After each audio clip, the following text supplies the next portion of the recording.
আসসালামু আলাইকুম রহমতুল্লাহ।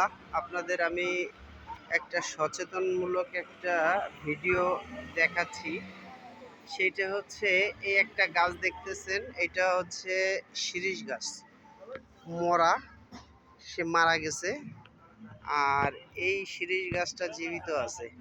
এই শিরীষ গাছটা মারা যাওয়ার একটাই কারণ, সেটা হচ্ছে এই শিরীষ গাছটায় ভাইরাস হয়েছিল। কিছু কিছু শিরীষ গাছে ভাইরাস দেখবেন, সেই ভাইরাসটা যদি কেটে ফেলা হয় তাহলে গাছটা বেঁচে যায়। আমি মাঝে একটা ভিডিও করেছিলাম খুলনা শিশু পার্কের।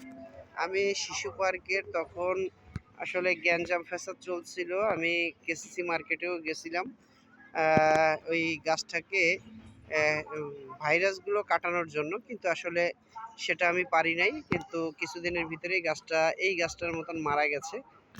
আর এই গাছটায়ও অবশ্যই ভাইরাসটা লেগে যাবে দু একের ভিতরেই। তাই আপনাদের বাড়িতে যদি কখনো ভাইরাস লেগে যায় শিরীষ গাছে, তাহলে আপনারা গাছটি না মারা যাওয়ার আগে যারা ভাইরাস সংগ্রহ করে তাদের সঙ্গে যোগাযোগ করে ভাইরাসটা বিক্রিও করে দিতে পারবেন, তাহলে আপনার গাছটা বেঁচে যাবে। ধন্যবাদ।